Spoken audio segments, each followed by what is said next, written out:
Assalamualaikum warahmatullahi wabarakatuh. Bertemu lagi bersama Ibu Liliana di mata pelajaran Sejarah Indonesia. Nah, kali ini Ibu akan menjelaskan materi mengenai menghargai nilai-nilai Sumpah Pemuda dan maknanya bagi kehidupan kebangsaan di Indonesia pada masa kini. Indikator pencapaian kompetensi pada kali ini yaitu 1. Menganalisis nilai-nilai Sumpah Pemuda. 2. Menganalisis makna Sumpah Pemuda bagi kehidupan kebangsaan Indonesia masa kini. Kalian lihat, ada peta konsep pembelajaran. Di situ terlihat latar belakang munculnya Sumpah Pemuda, Kongres Pemuda I, Kongres Pemuda II, Sumpah Pemuda, nilai-nilai Sumpah Pemuda, dan makna Sumpah Pemuda bagi kehidupan kebangsaan Indonesia masa kini. A. Latar belakang munculnya Sumpah Pemuda. 1. Politik etis. Pintu membuka pendidikan modern. Era politik etis berlangsung pada awal abad ke-20, dipimpin oleh Menteri Jajahan Alexander W.F. Edinburgh menjadi Gubernur Hindia Belanda tahun 1909 sampai dengan 1916. Zaman kemajuan ditandai dengan adanya surat R.A. Kartini kepada Nyonya R.M.A. Bendanon di Belanda yang menjadi inspirasi kaum etis. Pendidikan Barat berpengaruh pada munculnya golongan intelektual Bumiputra, yaitu priyayi baru yang terdiri atas jurnalis dan guru. 2. Pers membawa keselamatan. Pers menjadi sarana berpartisipasi dalam gerakan emansipasi, kemajuan, dan pergerakan nasional. Surat kabar yang mendapat perhatian pemerintah kolonial adalah The Express, yaitu memuat propaganda, ide-ide radikal dan kritis terhadap sistem pemerintahan kolonial. Cipto Mangunkusumo, Suwardi Suryaningrat, dan Abdul Muiz mengkritik pemerintahan kolonial melalui pendirian Komite Bumiputra. 3. Beberapa faktor munculnya kesadaran nasional diantaranya A. Politik etis, B. Peran pers atau media cetak, C. Paham baru, D. Peristiwa dunia seperti Gerakan Turki Muda, Revolusi Cina, Gerakan Nasional di India dan Filipina. B. Kongres Pemuda I. Pada 30 April 1926, Kerapatan Besar Pemuda yang kemudian dikenal dengan nama Kongres Pemuda I diselenggarakan di Gedung Freemason atau orang pribumi menyebutnya Gedung Setan di Jalan Budi Utomo, Weltevreden, Batavia, Jakarta. Latar belakang diselenggarakannya Kongres Pemuda I ialah adanya keinginan mempersatukan berbagai organisasi kepemudaan yang ada di Indonesia. Kongres Pemuda I yang dipimpin oleh Muhammad Tabrani dihadiri wakil organisasi pemuda seperti Jong Java, Jong Sumatrananbon, Jong Ambon, Sekar Rukun, Jong Islamitenbon, Studerenden Minahasar, Jong Batakbon, dan pemuda kaum Teosofi. Kongres dengan nama resmi Het Ers Indonesia Kongres mengusung beberapa pokok bahasan seperti cita-cita kesatuan, kedudukan perempuan, bahasa, dan agama.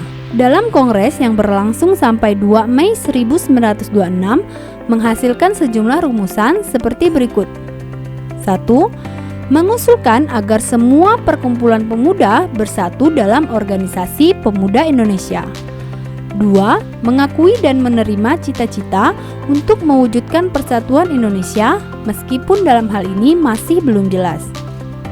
Ketiga, adanya upaya untuk menghilangkan pandangan adat, sifat kedaerahan yang kolot dan sebagainya. Keempat, mempersiapkan penyelenggaraan Kongres Pemuda II. Selain rumusan itu, seorang aktivis Jong Sumatranbon, Muhammad Yamin, mengusulkan bahasa Melayu menjadi bahasa persatuan.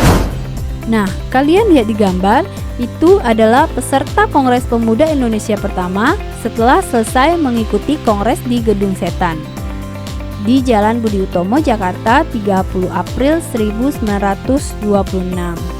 C. Kongres Pemuda II. Organisasi Perhimpunan Pelajar-Pelajar di Indonesia atau PPPI dan Young Indonesia memiliki peran strategis dalam perjuangan pemuda untuk mewujudkan persatuan Indonesia. Pada bulan Juni 1928 dibentuk Panitia Kongres Pemuda II dengan Sugondo Joyo Puspito sebagai ketua. Rapat Kongres Pemuda II dilaksanakan tanggal 27 sampai 28 Oktober 1928. Rapat pertama bertempat di Gedung Katolik Jongleingenbond, Waterloopen, membahas pentingnya Indonesia bersatu. Rapat kedua di Oost Java Bioskop Koningsplein membahas hal yang berkaitan dengan pendidikan. Rapat ketiga di Gedung Indonesia Club Geo, W.R. Supratman memainkan instrumental lagu Indonesia Raya dan diikrarkannya Sumpah Pemuda. Nah, kalian lihat, terlihat potret peserta Kongres Pemuda II di layar kalian. Nah, Kongres Pemuda II itu terlihat bahwa yang mengikuti baik perempuan maupun juga laki-laki, berasal dari berbagai daerah. Nah, gambaran berikutnya yaitu naskah Sumpah Pemuda yang dirumuskan oleh Muhammad Yamin. Muhammad Yamin sebagai sekretaris adalah orang yang membuat naskah rumusan hasil Sumpah Pemuda, sedangkan yang membacanya dalam Kongres Pemuda II adalah pimpinan acara yaitu Sugondo Joyo Puspito. Pada acara berikutnya, W.R. Supratman memainkan dengan biola lagu Indonesia Raya. D. Nilai-nilai Sumpah Pemuda. Nilai-nilai dari peristiwa Sumpah Pemuda yaitu adanya nilai persatuan, nilai kemandirian, nilai jati diri, nilai kedaulatan atau penguatan nasionalisme, dan juga nilai demokrasi. Makna Sumpah Pemuda bagi kehidupan kebangsaan Indonesia masa kini yaitu 1. Makna bagi perjuangan. Sumpah Pemuda memiliki makna menumbuhkan semangat dan komitmen pemuda dalam persatuan dan kesatuan untuk lepas dari penjajahan. 2. Makna bagi pelajar yaitu Sumpah Pemuda dimaknai sebagai awal dari perjuangan bagi para pelajar dan tugas mereka kini adalah mempertahankan rasa persatuan dan kesatuan, mencontoh sikap para pahlawan dan berusaha mengisi kemerdekaan. Nah, setelah materi yang Ibu sampaikan, kalian harus ketahui bahwa Sumpah Pemuda memiliki nilai-nilai yang sangat bermakna dalam menuju cita-cita Indonesia merdeka. Nilai-nilai persatuan, jati diri, semangat kebangsaan, dan demokratis merupakan nilai-nilai yang sangat penting artinya bagi perjuangan rakyat Indonesia pada masa-masa berikutnya, yang secara nyata menunjukkan identitas keindonesiaan. Indonesia Raya, Indonesia Merdeka sebagai tujuan utama. Nah, sekian materi dari Ibu. Ibu harap apa yang kita pelajari hari ini bisa kalian ambil hikmah dan pengetahuannya. Wassalamualaikum warahmatullahi wabarakatuh. Dah.